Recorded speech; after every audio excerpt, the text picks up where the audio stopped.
देशातील राजकीय हवा खरंच बदलतेय का असा प्रश्न सध्या निर्माण होतोय। कारण हम करे सो कायदा या आविर्भावात वावरणारं मोदी सरकार आज अचानक बॅकफूटवर आलंय आणि उत्तर प्रदेशात सत्ता गमावण्याच्या भीतीने योगी सरकार महिलांना थेट 50,000 रुपये वाटण्याच्या तयारीत असल्याची चर्चा सध्या राजकीय वर्तुळात सुरू आहे। राहुल गांधींच्या छात्रों की गूंज या कार्यक्रमाने तरुणाई वर्गामध्ये चांगलीच लोकप्रियता मिळवली आहे। तरुणांशी थेट असणाऱ्या कनेक्टमुळे राहुल गांधी हे देशभरामध्ये नेमका काय परिणाम करू शकतात हेच आपण या व्हिडिओच्या माध्यमातून सविस्तरपणे पाहणार आहोत।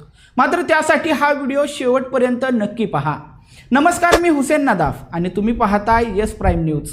व्हिडिओला सुरुवात करण्यापूर्वी तुम्ही आमच्या चॅनलवर नवीन असाल तर लगेचच यस प्राइम न्यूजला सबस्क्राइब करा आणि त्यानंतर बेल आयकॉन दाबायला मात्र विसरू नका। सध्या देशभरात एकाच नावाची चर्चा रंगती आहे, ती म्हणजे राहुल गांधी आणि त्यांच्या छात्रों की गूंज या उपक्रमाची।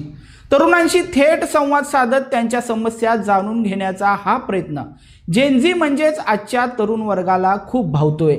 कालपर्यंत ज्या तरुणाईच्या मुद्द्याकडे दुर्लक्ष केलं गेलं तीच तरुणाई आज रस्त्यावर आणि सोशल मीडियावर राहुल गांधींच्या समर्थनासाठी पुढे येत असल्याचं चित्र आता निर्माण झालेलं आहे। उद्या पुण्यात होणाऱ्या छात्रों की गूंज कार्यक्रमासाठी तर तरुणांमध्ये अभूतपूर्व उत्सुकता पाहायला मिळते आहे।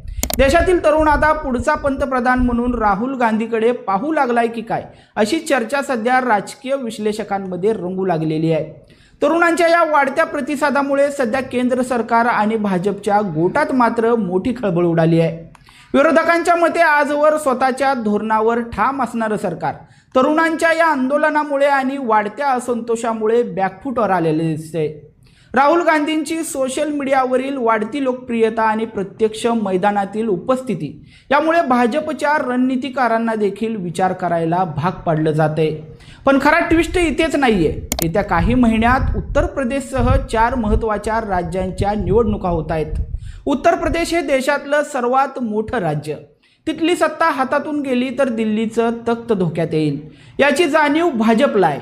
म्हणूनच राहुल गांधींच्या या वाढत्या लोकप्रियतेचा मोठा फटका बसू नये यासाठी योगी सरकार सतर्क झालेलं आहे।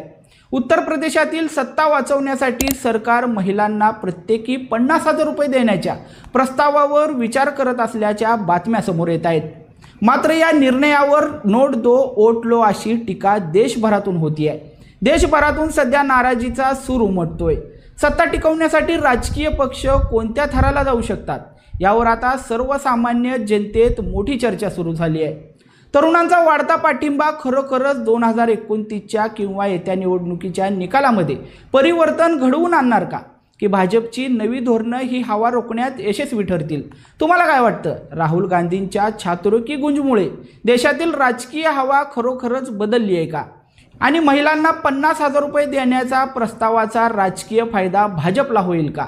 तुमचं मत खाली कमेंट करून नक्की सांगा आणि हा व्हिडिओ आवडला असेल तर लाईक करा, शेअर करा आणि अशाच ताज्या राजकीय विश्लेषणासाठी आमच्या चॅनलला सबस्क्राईब करायला मात्र विसरू नका।